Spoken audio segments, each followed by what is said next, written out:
नमस्कार, रेडियो रिमझिम से प्रस्तुत है स्थानीय हालचाल। पहले मुख्य हालचाल। गोपालगंज के डीएम और एसपी ने नगर थाने में लगाया जनता दरबार, कई मामलों पर की सुनवाई। फिलहाल गोपालगंज में कोरोना का एक भी एक्टिव केस नहीं, जिलाधिकारी ने दिया जानकारी। पंचायत चुनाव की तैयारी में जुटा जिला प्रशासन, 27 अगस्त से होगा प्रथम चरण का चुनाव। थावे में शुरू हो चुकी है आरटीपीसीआर लैब की स्थापना, अगस्त में शुरू हो सकती है जांच। कैदियों को पढ़ाने में जुटा जेल प्रशासन, पूरे बिहार में नंबर 1 पर गोपालगंज जिला। और बंदूक की नोक पर अपहरण कर नाबालिग से शादी रचाई, 2 महीने हो गए प्रशासन मौन। स्थानीय हालचाल के इस अंक के साथ मैं अनिकेत मिश्र। अब हालचाल विस्तार से। गोपालगंज के जिलाधिकारी डॉक्टर नवल किशोर चौधरी और पुलिस अधीक्षक आनंद कुमार अपने कार्यालय से पैदल ही नगर थाने में जनता दरबार लगाने पहुंच गए, जिसके बाद वहां खड़े कर्मियों में अफरा तफरी मच गई। उसके बाद दोनों अधिकारियों ने वहां पहले से इंतजार कर रहे फरियादियों से मुलाकात की और एक एक फरियादियों की समस्याएं सुनी तथा उसके निष्पादन के लिए दिशा निर्देश जारी किया। मौके पर नगर थाना इंस्पेक्टर तथा अंचलाधिकारी मौजूद रहे। विभिन्न मामलों में पहुंचे लोगों की समस्याएं अधिकारियों द्वारा सुनी गई और उसके निष्पादन के लिए प्रयास किया गया। वहीं पत्रकारों से वार्ता करते हुए जिलाधिकारी ने कहा कि यह जनता दरबार नहीं है, बल्कि प्रति शनिवार को नगर थाने में अंचलाधिकारी के द्वारा भूमि संबंधित विवादों का निपटारा किया जाता है। इसी संदर्भ में आज मैं और एसपी साहब यहां पहुंचे हैं और समस्याओं के निष्पादन के लिए प्रयास किए हैं।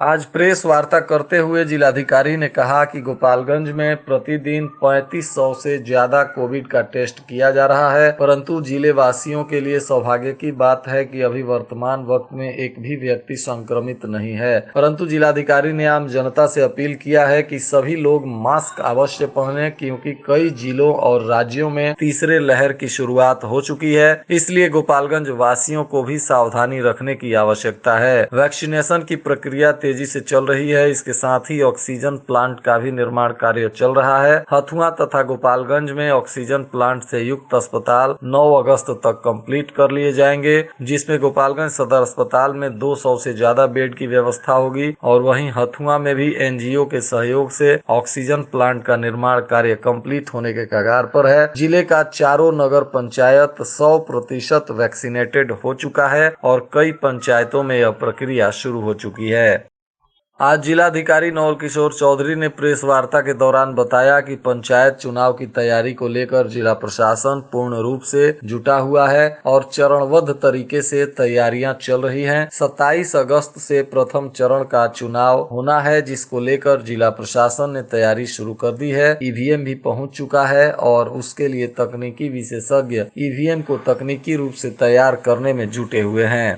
पंचायत चुनाव का पहला चरण 27 अगस्त को शुरू होना है और इसकी तैयारी हम लोग पूरे जोर शोर से कर रहे हैं। हम लोगों ने कर्मियों का डेटाबेस बना लिया है, उसके प्रशिक्षण हम लोग बहुत जल्द शुरू कर रहे हैं और ईवीएम मशीन है उसकी जो फर्स्ट लेवल चेकिंग वो भी हम लोग 4 अगस्त से शुरू करेंगे। हमारे पास इमेज की चीज उपलब्ध हो जाएगी। ईवीएम हमें पूरी संख्या में प्राप्त हो चुका है और उसकी स्कैनिंग और जो डॉक्यूमेंटेशन है हम लोगों ने कर लिया है और हम लोग पूरी तरह सुरक्षात्मक व्यवस्थाओं को भी काफी आकलन कर लिया है और पूरी तरह हम लोग इलेक्शन के लिए मैं और हमारी टीम तैयार है। जिला प्रशासन के द्वारा जिले के थावे में आरटीपीसीआर लैब की स्थापना जल्द ही हो जाएगी। इसका कार्य जोरों पर है, मशीनें आ गई हैं, अन्य सारी जरूरतों को पूरा किया जा चुका है और अगस्त में यहां जांच कार्य शुरू हो जाने की संभावना है। जिलाधिकारी डॉक्टर नवल किशोर चौधरी ने प्रेस वार्ता के दौरान बताया कि इसके यहां शुरू हो जाने से मरीजों को काफी लाभ मिलेगा और टेस्ट के लिए सैंपल बाहर भेजने की आवश्यकता नहीं पड़ेगी। यहीं जाँच हो जाने से लोगों को त्वरित बीमारी से लड़ने में फायदा मिलेगा।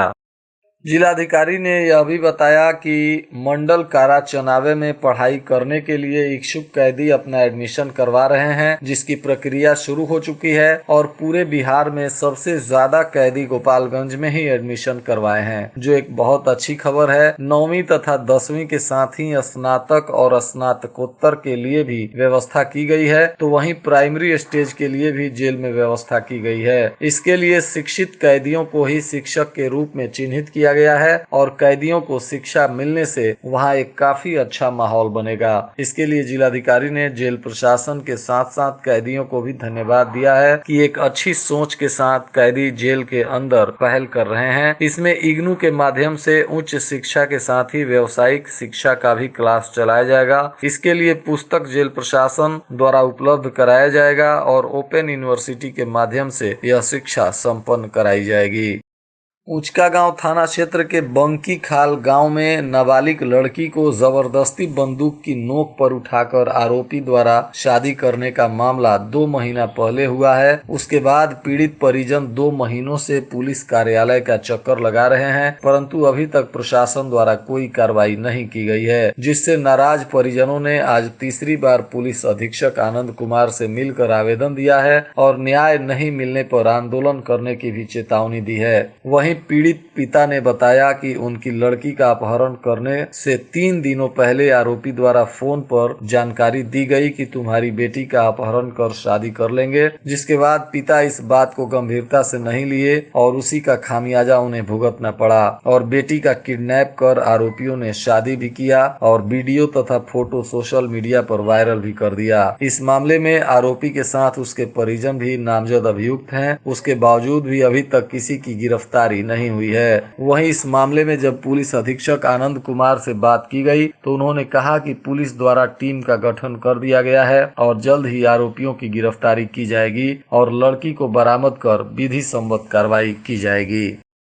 2020-21 में रबी के फसल का जिन किसानों को बीमा का लाभ नहीं मिला है, वैसे वंचित किसानों के लिए गोपालगंज के हम पार्टी के जिला अध्यक्ष पंकज सिंह राणा ने लोक शिकायत निवारण में आवेदन दिया है, जिस पर सुनवाई करते हुए पदाधिकारी ने जांच का आदेश दिया है ताकि वैसे किसान जिनको बीमा का लाभ नहीं मिला है उनको जांच उपरांत सही पाए जाने पर बीमा कंपनियों से लाभ दिलवाया जा सके।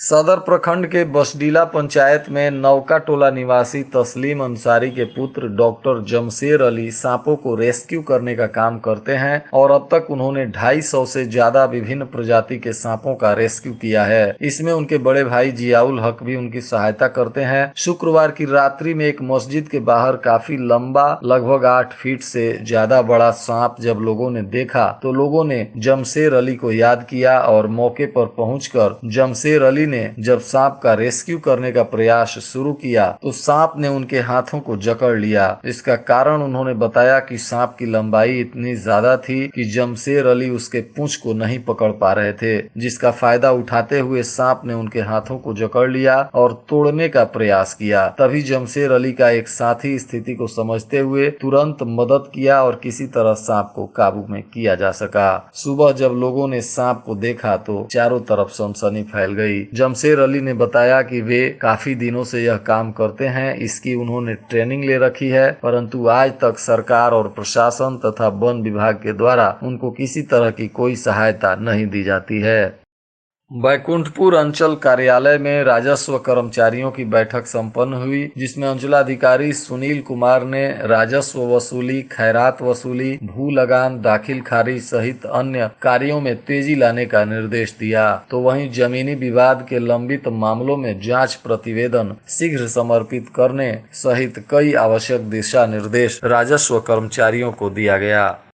बैकुंठपुर क्षेत्र में सर्पदंश की अलग अलग हुई घटनाओं में 6 लोगों के पीड़ित होने की बात सामने आई है, जिसमें बसहा गांव की देवंती देवी, फैजुल्लाहपुर गांव की किरण देवी, बनोरा गांव के राजकुमार, बासघाट गांव के सुरेंद्र राय, हकाम गांव के रोहित कुमार एवं बिस्टोल गांव की लीलावती देवी शामिल हैं। इन सबका इलाज सरकारी अस्पताल में चल रहा है। बाढ़ के वजह से इन क्षेत्रों में सर्पदंश की घटनाएं सबसे ज्यादा होती है। प्रशासन ने लोगों से अपील किया है कि हमेशा सावधानी से रहें, क्योंकि पानी लगने के वजह से सांप लोगों की घरों की तरफ पहुंच जाते हैं। शनिवार को भोरे रेफरल अस्पताल परिसर में अस्पताल के प्रभारी चिकित्सा पदाधिकारी के खिलाफ जमकर प्रदर्शन किया गया। इस दौरान अस्पताल परिसर में खूब हंगामा भी हुआ। आशा कार्यकर्ताओं ने अस्पताल के प्रभारी के खिलाफ कई गंभीर आरोप लगाए हैं। आशा कार्यकर्ताओं के हंगामे के कारण अस्पताल में कुछ देर तक ओपीडी भी ठप हो गया। आशा कार्यकर्ताओं ने 48 घंटे का अल्टीमेटम देते हुए चेतावनी दी है कि अगर उनकी मांगे नहीं मानी गई तो उग्र आंदोलन करने को बाध्य हो जाएंगी। वहीं इसकी जानकारी मिलने के बाद civil surgeon doctor Yogendra Mahato भी भोरे पहुंचे और आशा कार्यकर्ताओं को समझा बुझाकर मामले को शांत कराया। पुराने विवाद के मामले में भोरे थाने के सीसई मौजा गांव में भाई बहन और मां को मारपीट कर घायल करते हुए महिलाओं के जेवर छीन लिए गए हैं। इस मामले में गांव के ही मुन्ना कुशवाहा ने अपने ही गांव के कमला कुशवाहा, उनकी पत्नी तथा पुत्रों सहित 7 लोगों के खिलाफ थाने में प्राथमिकी दर्ज कराई है। पुलिस इस मामले की जाँच पड़ताल में जुटी हुई है। हुसेपुर मोड़ पर स्थित पान और कोल्ड ड्रिंक्स की दुकान का ताला तोड़कर उसमें रखे 8800 रुपए नगद सहित 10,000 रुपए कीमत के सामान के चोरी कर लिए जाने का मामला सामने आया है, जिसमें पुलिस जांच पड़ताल में जुटी हुई है। जमीनी विवाद का निपटारा करने को लेकर शनिवार को कटिया थाना परिसर में पंचदेवरी अंचलाधिकारी आदित्य शंकर के नेतृत्व में जनता दरबार लगाया गया। इस मौके पर थानाध्यक्ष सुमन मिश्रा भी उपस्थित रहे। जमीन से संबंधित शिकायत को लेकर कई लोगों ने अंचलाधिकारी से मिलते हुए जमीन पर हो रहे समस्याओं से उन्हें अवगत कराया और आवेदन दिया। कुचायकोट प्रखंड मुख्यालय स्थित उच्च विद्यालय के प्रांगण में शनिवार को कोरोना वैक्सीनेशन के लिए भारी भीड़ उमड़ पड़ी। हालांकि स्वास्थ्य विभाग द्वारा अलग अलग कोटि के लिए 5 अलग अलग काउंटर वैक्सीनेशन के लिए बनाए गए थे। इसके बावजूद भारी भीड़ के चलते अव्यवस्था की स्थिति बनी रही और दिन भर लोगों में नोक-झोंक और विवाद चलता रहा। राजस्व वसूली में कोताही की तो नपेंगे संबंधित हल्का कर्मचारी तथा सभी आरटीपीएस कर्मियों को तय कार्य दिवस में काम करना होगा। उक्त बातें स्थानीय प्रखंड में शनिवार को अपनी पहली बैठक के दौरान सीओ आदित्य शंकर ने कहा। बैकुंठपुर के धर्मबारी गांव के समीप नहर में एक युवक का शव मिलने से पूरे क्षेत्र में सनसनी फैल गई, जिसके बाद मौके पर पहुंचे परिजनों ने इसकी सूचना पुलिस को दी। पुलिस ने शव को कब्जे में लेकर जांच पड़ताल शुरू कर दिया है। हालांकि परिजन हत्या कर शव फेंके जाने की आशंका जता रहे हैं। राजीव रंजन सिंह उर्फ ललन सिंह को जदयू का राष्ट्रीय अध्यक्ष बनाए जाने पर गोपालगंज के पूर्व जिला अध्यक्ष प्रमोद कुमार पटेल ने उन्हें बधाई और शुभकामनाएं दी तथा कहा कि उनके आने से पार्टी और मजबूत होगी तथा संगठन भी काफी मजबूती से काम करेगा और राष्ट्र हितों में पार्टी उत्कृष्ट प्रदर्शन करेगी। गोपालगंज में आज के मौसम का तापमान न्यूनतम 24 डिग्री सेल्सियस और अधिकतम 32 डिग्री सेल्सियस रहने की संभावना है। अंत में मुख्य हालचाल एक बार फिर। गोपालगंज के डीएम और एसपी ने नगर थाने में लगाया जनता दरबार, कई मामलों पर की सुनवाई। फिलहाल गोपालगंज में कोरोना का एक भी एक्टिव केस नहीं, जिलाधिकारी ने दिया जानकारी। पंचायत चुनाव की तैयारी में जुटा जिला प्रशासन, 27 अगस्त से होगा प्रथम चरण का चुनाव। थावे में शुरू हो चुकी है आरटीपीसीआर लैब की स्थापना, अगस्त में शुरू हो सकती है जांच। कैदियों को पढ़ाने में जुटा जेल प्रशासन, पूरे बिहार में नंबर 1 पर गोपालगंज जिला। और बंदूक की नोक पर अपहरण कर नाबालिग से शादी रचाई, 2 महीने हो गए प्रशासन मौन। इसके साथ ही रेडियो रिमझिम से प्रसारित स्थानीय हालचाल का यह अंक समाप्त हुआ। नमस्कार।